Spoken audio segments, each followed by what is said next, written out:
From the plains to the rolling hills, Oklahoma is a state that resonates with stories of resilience, determination, and pride. Welcome to Inside the 1581, a podcast of the Oklahoma Hospital Association. Together, we'll dive deep into the heartbeat of the great state of Oklahoma as we journey through the rich history, diverse culture, and the ever-evolving landscape within the 1,581 miles of border in our nation's 20th largest state.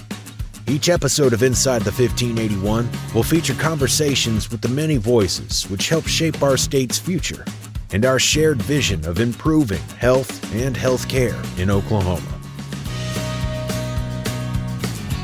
Welcome to this edition of Inside the 1581. I'm Rich Rasmussen, and I am joined here by Mark Snead, who is the president and economist with RegionTrack. And Mark, thanks for joining us. Happy to be here. I think we're going to have a great conversation about the economic impact of hospitals on our state. And I just want to thank you and your team for working on this report. Really important information came out of your work. Some of the things that we learned is that hospitals in Oklahoma have an over $30 billion economic impact, supporting 186,000 jobs statewide. Mark, why don't you tell me a little bit about yourself, about RegionTrack, and then what you learned as you began doing this economic impact study, and we'll kind of get into the numbers a little bit. Well, thank you for the invitation. It's good to be here. And we learned a lot. You know, if you learned a lot, we learned a lot. We always do. We've never had the opportunity to dive deeply into hospitals. Okay. We've looked at literally every major industry sector you can point to.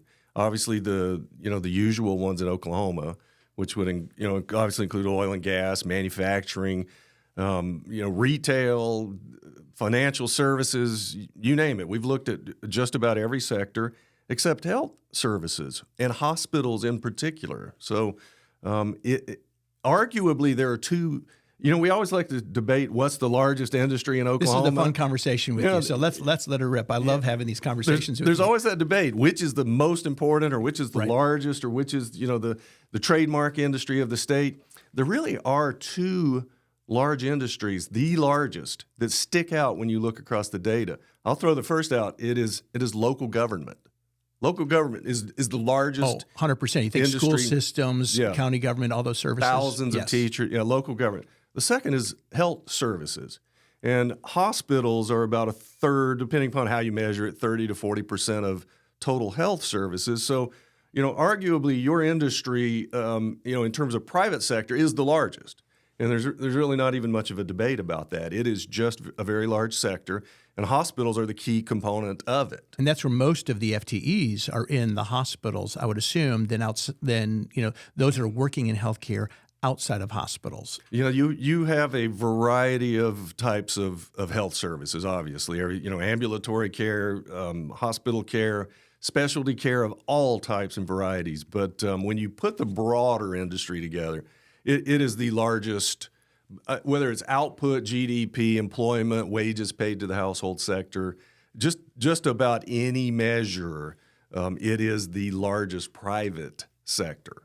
And it's interesting because you also look at the respend, that for every dollar that hospitals are spending, and it's being spent again and again through the economy, and the others that are captured in that entire employment stream that are outside of direct employment to hospitals. Right. Yeah. Hospitals do a little over $15 billion a year in revenue.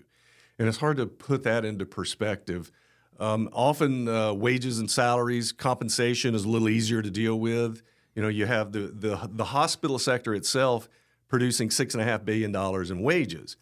If you compare that to the other sectors, this is what's always interesting, that is larger than the oil and gas industry provides compensation to the household sector. Interesting. It's larger than the entire financial services sector, banking, insurance, and all of the affiliated financial services firms. The hospital sector, not the health care sector, but the hospital sector produces more compensation to households than many of our major sectors, including oil and gas, which has tremendous spillover effects for a variety of reasons. But the hospital sector produces more household income. Well, and to that, wage and and that, and that salary clearly workers. makes sense. And I would be interesting to note, I don't think we measured this in our economic impact study, but when you look at the sheer numbers of women that are employed by hospitals, because the vast majority of nurses are women, the income impact that we have on those families, and particularly if they're single parent families, that I would think in other industries, it too far outstrips what the compensation looks like in other industries, at least for women that are employed by hospitals. Yeah, very very heavy female component to the workforce, which is very unusual. But the more unusual would be a high content of women working in the industry, along with very high wages. Right, exactly. That is the extras component to that unique combination. And the hospital sector, wages are over $70,000 per year per worker, more than 25% above the state average in terms of compensation per worker. So, in that sense, a double benefit: a large employer of women, but also at well above average wages. Well, and I think that's reflected in when you look at the employees in hospitals. They're highly educated, highly trained. If you look at the bedside, whether it's a respiratory therapist, highly trained, nurse, highly trained. You look at a radiation technologist, highly trained. And so because of that, and because we compete, nationally, internationally for our talent, you pay wages so that you can ensure that you have enough team members to be able to deliver on that care. Yeah, the workforce is spectacular. But you basically just described why the hospital sector has a significant economic contribution. 100%. It's triggered through the labor force and the services offered. They are high-skilled, high-wage people offering services that require high-skilled, high-wage personnel, and that produces significant direct benefit and then spill over to the rest of the state, obviously. Well, and when you think about its direct impact on local communities, as folks, the higher income that they have, the likelihood of being a homeowner, having more expensive homes potentially, they're paying local property taxes, they're paying income tax. So if you look at the impact that it has on state revenues in terms of the hospital's employment sector, it's pretty significant. It is. There's no doubt about it. It leads to the question about why are we so concerned about losing hospitals? Why? What is the big deal if there isn't demand for it? Why do we care? And the short answer is there are some things that are triggered that are really important. And one of those is if you have those high-wage, high-skilled personnel in your community working and operating and staffing your hospital, one of the negative spillover effects is that you lose them. They tend to migrate out of the region to another area. If a hospital closes, there are tremendous spillover effects. Not only do you lose, all of the immediate jobs at the hospital, but you tend to lose as well the highest wage, highest skill, and that's quite a blow, particularly in rural areas where you don't have an abundance of high wage, high skill jobs, and you certainly aren't creating a lot of them that could in any way duplicate a healthcare job of that nature. Well, and it's also very expensive to recruit. So Yes. regardless of whether you're in an urban setting or a rural setting for that. So, No doubt. Mark, you kind of just touched a little bit on some of the things you learned. What else did you learn when you dove into this economic impact study? Well, we knew only a little about the structure. The first question is, what does the hospital sector look like? Because that determines to a large degree what the economic contribution is. Hospitals aren't just hospitals. They come in a variety of sizes and types and serve different patients and are located in different areas, and they all have a differing economic impact or contribution based on the structure. So, the first thing we needed were some basic facts about what the hospital sector looks like.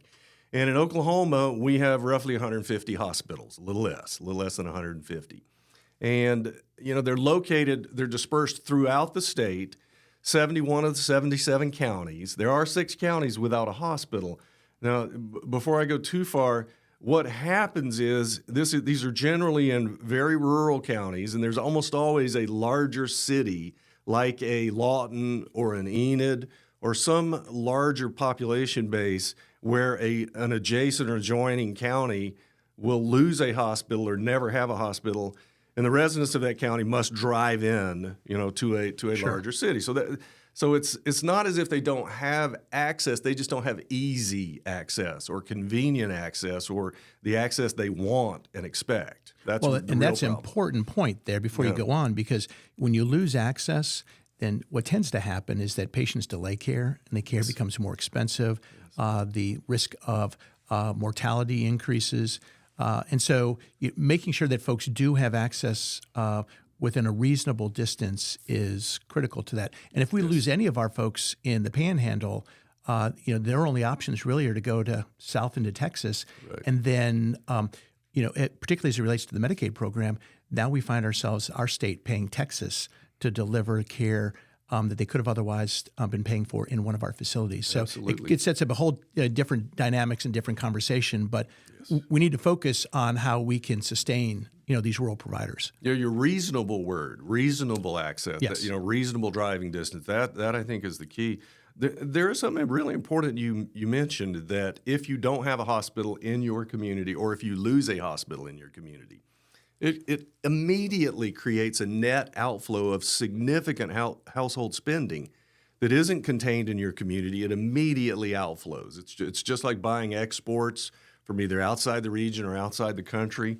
It is a net outflow of spending, and it's a net drain to your local economy. It's sort of the secondary effect. You don't have the local economic activity, but now all of a sudden that economic activity is spent either in another state or in another county. And, I guess if we're Oklahomans, we're happy if it stays in Oklahoma, but nevertheless, it still leaves your local community, and there's a drain there. Well, and the talent that leaves. So if that talent leaves, if a physicians or nurse practitioners, people even working in the billing office, they leave the community, then so goes their property tax that they're paying, so goes their local sales tax that they're paying. So it really does have the potential of negatively impacting the economic vitality of that community. It's a painful chain of events. Absolutely. Very painful chain. And we've seen that, if you look over the last 20 years, more than 150 hospitals, rural hospitals have closed in America. And we've had that experience here in Oklahoma. And what we want to be able to do is to continue to stem that tide. And the legislature and the public in general made some significant investments in that with the passage of Medicaid expansion and some of the other directed payment programs that the legislature enacted has really, and we've seen it in our data, has really slowed down that potential for further erosion of our rural providers. But there's work to be done. But here, it's exciting to see that we can clearly measure how hospitals are impacting their local economies and their local communities. And so I know you have some other things on your list. What else did you that you thought that jumped off the page as you began to assess our impact? Well, the geography is incredibly interesting. You would think from some of the discussion that there are no rural hospitals; they're all metropolitan area hospitals, right. And there's a little more than half of the hospitals that are located in metropolitan area counties, not all in Oklahoma County or Tulsa County. They obviously have the highest concentration, but nevertheless, hospitals are widespread, completely spread across the country, but there is a heavy concentration in metropolitan areas, slightly more in the metro counties, slightly less than half in the non-metro counties. And there's also the types. Again, I said earlier, a hospital is not a hospital. There are general medical and surgical hospitals that I think we're all familiar with. They're community hospitals. They can be everything from a small community hospital in the Panhandle to OU Health just down the street from us, which is a extremely large, comprehensive teaching hospital, widespread campus with tremendous facilities, everything you would want. And that's a whole nother conversation about the economic spinoffs that come from the investments that they're making, particularly in cancer care and other high specialty care, which we didn't even contemplate in our report. Absolutely. The synergies between a large teaching hospital, a large campus like that, are remarkable. And over the next 30 or 40 years, it's going to be fascinating to see the development of this region. You'll probably have a larger pool of higher educational institutions in it. You're already seeing the private sector linkages build, it is a sight to see.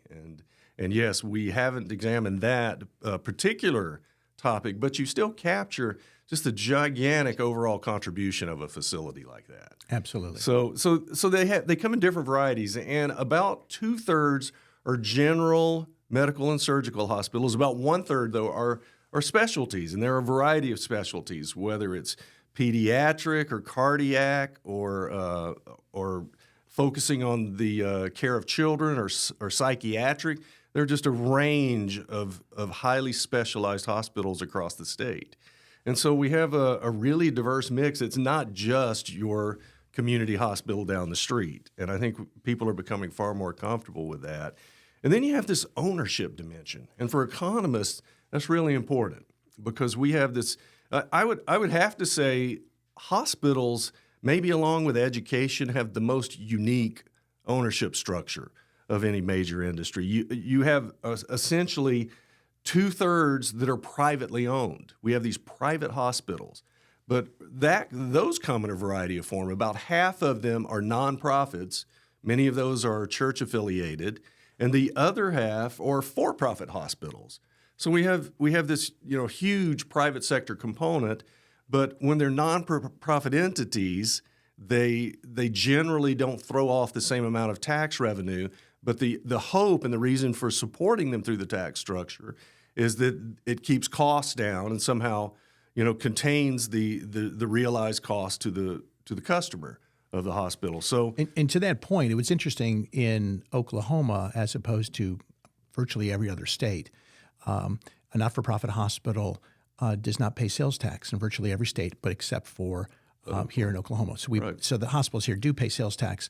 So the level of spinoff, particularly when sales tax drives the local economies here, we are doing much more in that sense than virtually every other state in the nation. Yes, very unique. Yes. And so you have this unusual structure on the private side, but then you have about 1/3 of the hospitals that are publicly owned, and that can come in a variety of types and sizes. You have federal hospitals, you have VA hospitals that are extremely important around the state. These are large entities.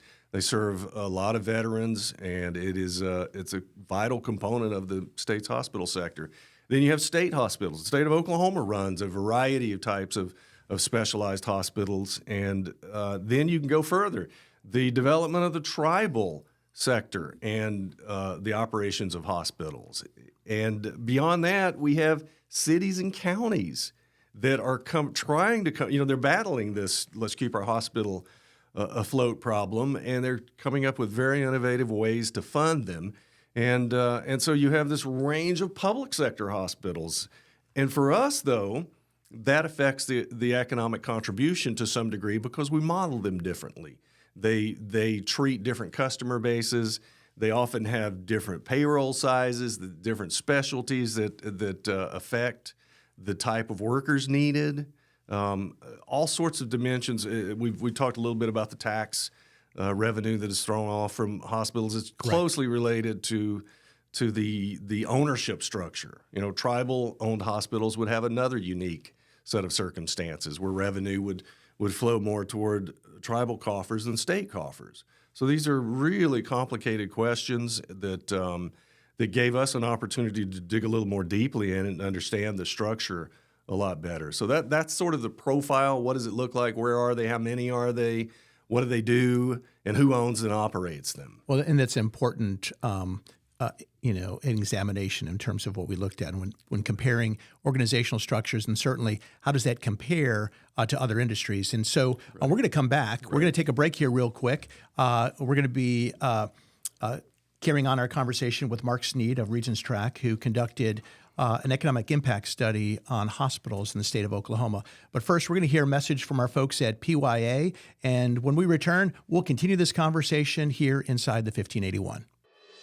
No two hospitals are alike. PYA's Overwatch lets you choose the exact level of support you need without paying for the services you don't.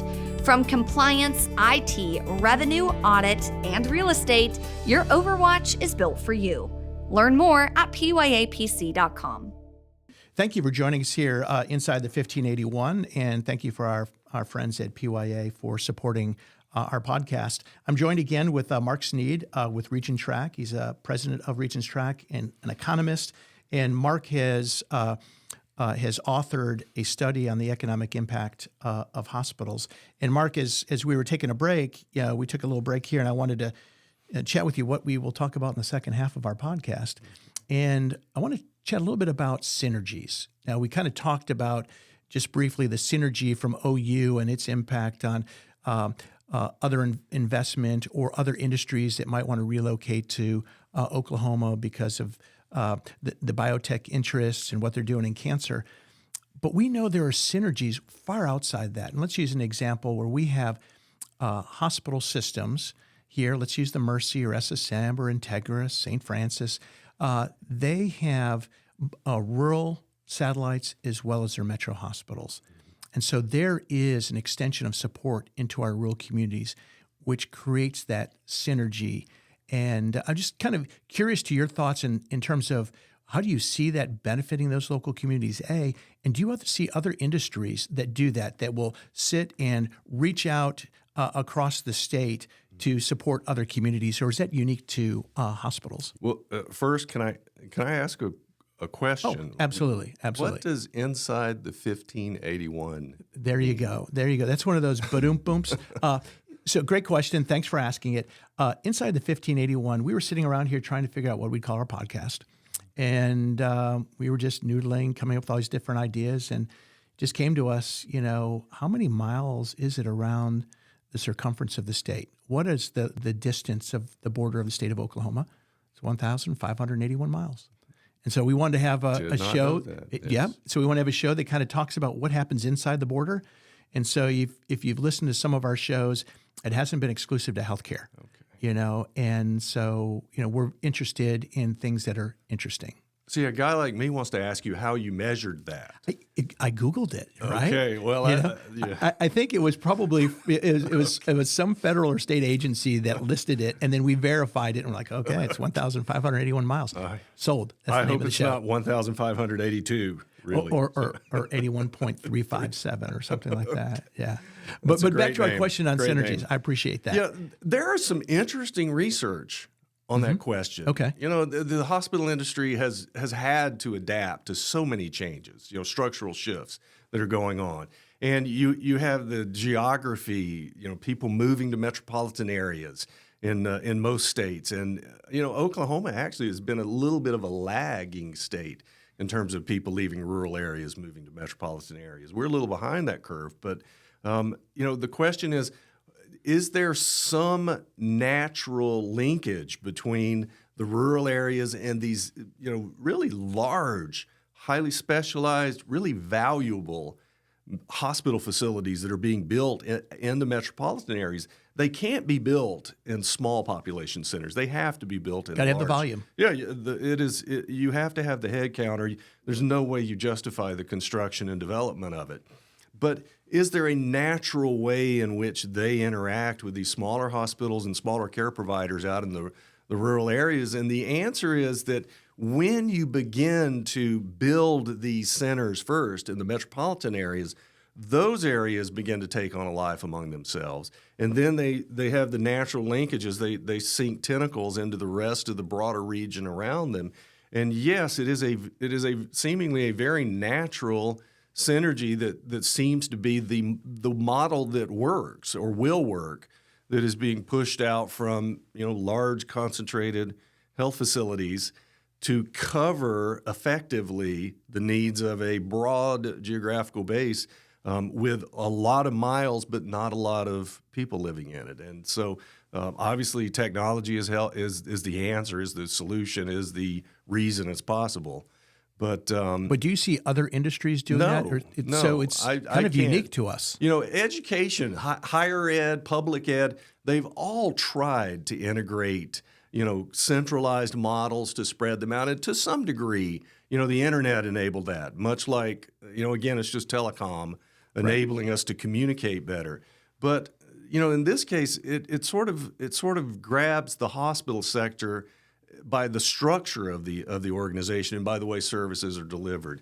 And I can't necessarily say that you can transfer higher ed or other industry services out to rural areas to the degree that hospitals are able to. I really don't know another industry. There probably are some smaller sectors where this is happening, where maybe we aren't seeing it quite yet, but the hospital sector is doing it on a large scale, and you can see the trajectory that it's just at its infancy, and that in 20 or 30 years from now, this is going to be fascinating. If you choose to live in a more rural county, you don't lose that vital infrastructure. We view healthcare now as like utilities, education, roads and bridges, healthcare, and hospitals. And clearly, and particularly if you're a CEO wanting to locate or relocate, manufacturing facility or some startup in Oklahoma, there's a great vibe in our metros, but you want to make sure that you're going to have every amenity that your employees are going to want. And to one degree, you are solving that health services infrastructure need. And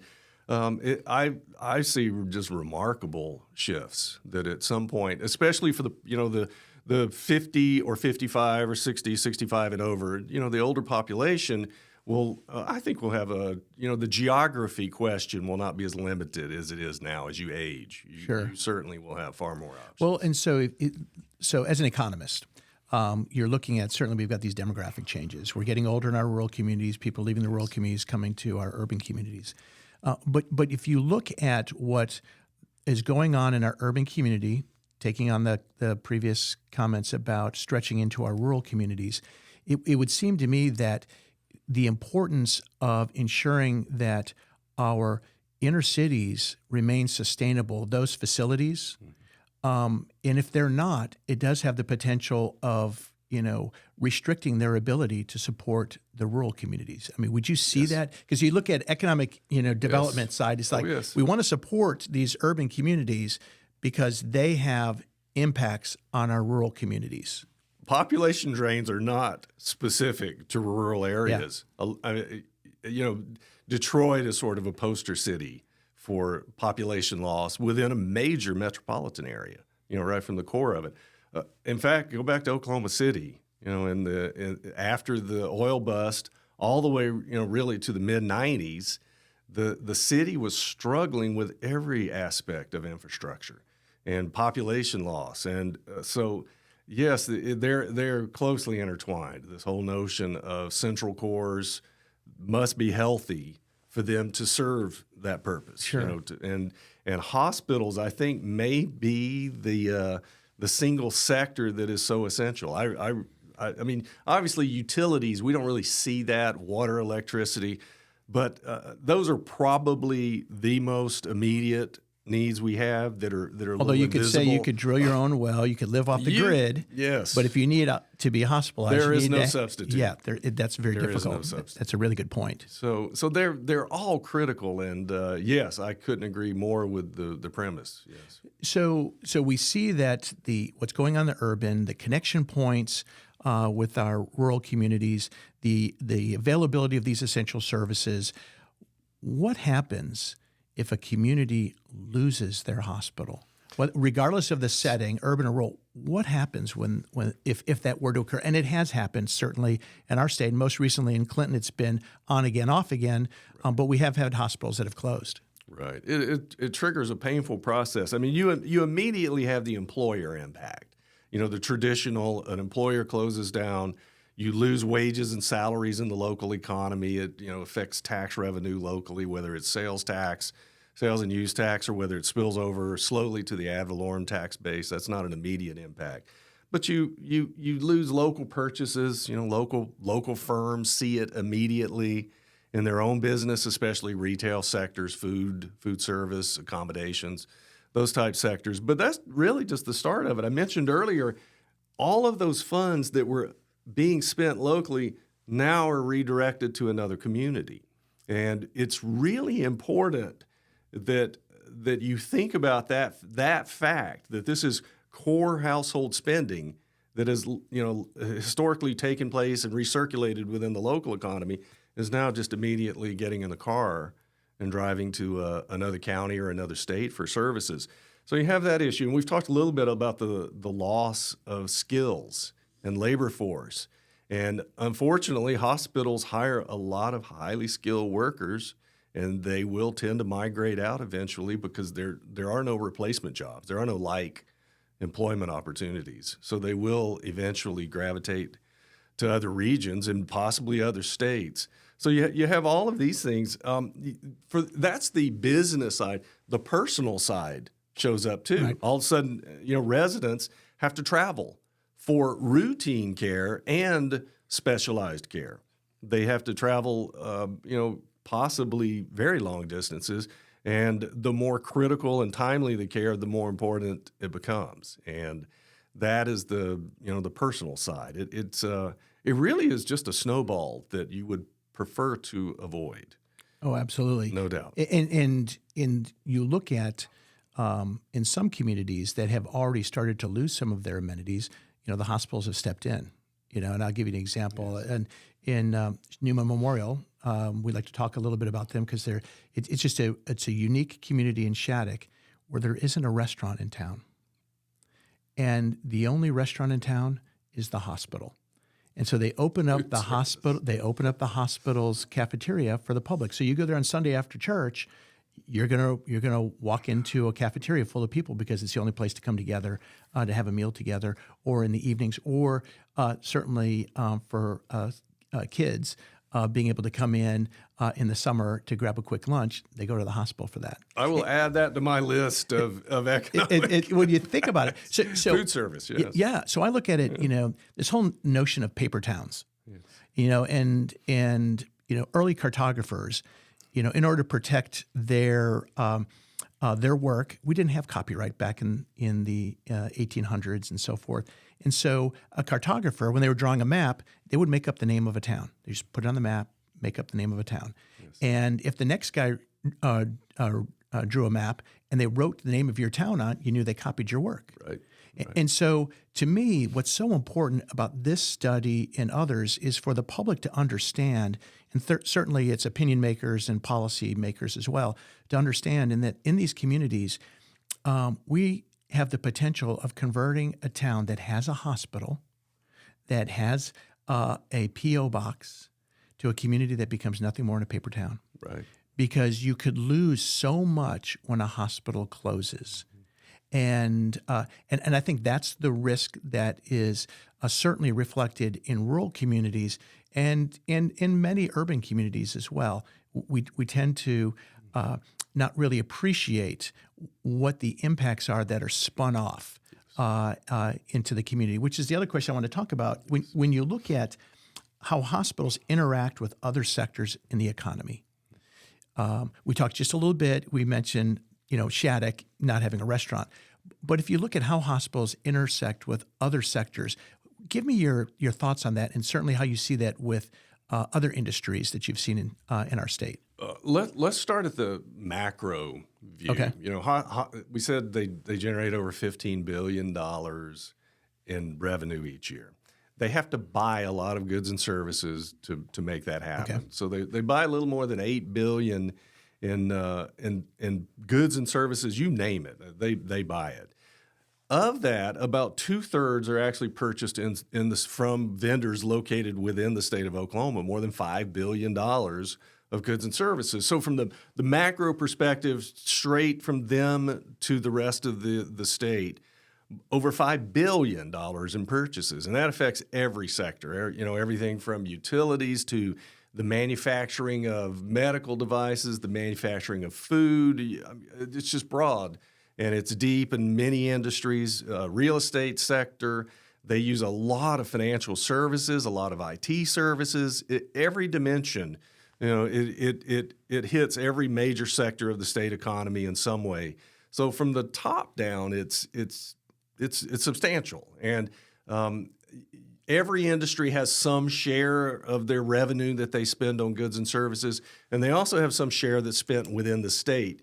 And you would describe the hospital sector as one who does purchase a lot of items, and they do purchase a lot of in-state items. So they are, sort of a polar case of positive purchases impact. That's the sort of traditional. So it's almost like world. an economic engine inside an engine. It is driving itself. So you look at this economic engine of our state, and you look at our GDP, and then you look at this other one that's humming along, that's stimulating local consumption, that's stimulating local entrepreneurs, that's stimulating local business development, and few industries have that ability to be able to do it like that. To that degree, yes, it's very unusual. Often, if you buy a lot of goods and services, you import a far higher share from outside of the state. You have to go far and wide, even internationally, to get these things. And the hospital sectors traditionally are able to supply these. They develop supply chains. They put them in place. And all, local services, professional and business services, a lot of the things that are hidden to the public, you'll never see them happening. Financial services, IT services. The supply chains are by and large local within the community. If they're not in the county, they're certainly in the state. Sure, is the common. So we've talked about this economic impact, and I think the one piece we really haven't touched on before we wrap up, and that is the diversity of the employment that are in hospitals. So I look at it. Yes, we have clinical leaders. We have nurses, we have physicians. Everyone in the clinical space. But we have folks that are working in the financial space, that are working in our businesses' offices. We have the folks that are working in the IT space in order to keep our medical systems and our communications up and running. We have people who are working on environmental services, who are keeping the rooms clean. We have people working in food service. They keep the food coming. We have folks who are doing in physical plant management and plant engineering. They're keeping the building running. We have folks that are doing security and outside maintenance. If you look at the diversity of our employment sector, can you think of any other industry that is as diverse in terms of the employees and the roles that they play? That is it's an excellent question. I've heard healthcare described as just a high-tech industry that just happens to help people with medical problems. That it has really shifted that much in the past couple of decades to just deploying technology to help people with healthcare issues, and it is far beyond that. I mean, as you've described, you have an incredibly diverse workforce. I'm trying to think of any industry that I have too, and I can't think of anyone as diverse as what's in hospitals. Oddly enough, government almost is forced to be a jack of all trades. State government has someone who does everything. State government will have healthcare specialists, and they'll have environmental specialists, and oil and gas specialists, and tax specialists, and insurance specialists. And if I had to say, is there one? It's state government, and to a far maybe smaller degree, or the skill set may not be as advanced as it is in the health services sector, but maybe if I had to take a shot, I would say state government is the only parallel that would get close to that. And state government probably may not have it as concentrated in each one of these communities. No. And certainly the tax and spinoffs that come from each one of these organizations. State government doesn't pay taxes, but if hospitals are paying sales tax or property tax, you have that comes off of it too. Absolutely, yeah, completely different. Private sector. State government would have the most diverse workforce. Your question was about workforce. Yes, so in terms of workforce, state government probably, and in the private sector, health services is probably the most diverse. Yeah. Well, Mark, this has been a great conversation. I appreciate you spending time with us today as we've been joined by Mark Snead, president of RegionTrack. Mark is an economist and has authored a report that the Oklahoma Hospital Association had commissioned on the economic impact of hospitals. Thank you for joining us here today, Mark. It's been a great conversation. If you haven't had a chance to look at our report, I encourage you to go to OHA's website, okoha.com, and you can quickly look through that, and you'll find the link for that. And maybe we'll put a QR code here on our YouTube link for this episode of Inside the 1581.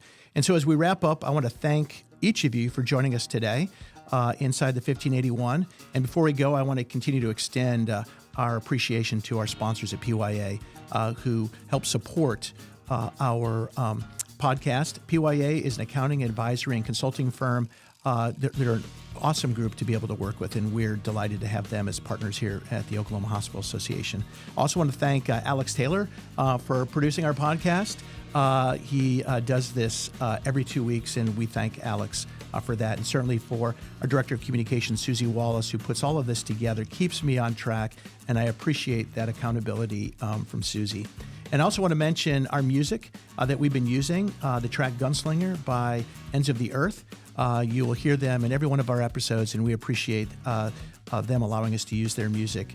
And I encourage you to join us again in our next episode of Inside the 1581, where we will continue our conversations on the wonderful work and the great stories that are happening inside the 1,581 miles of border in the great state of Oklahoma.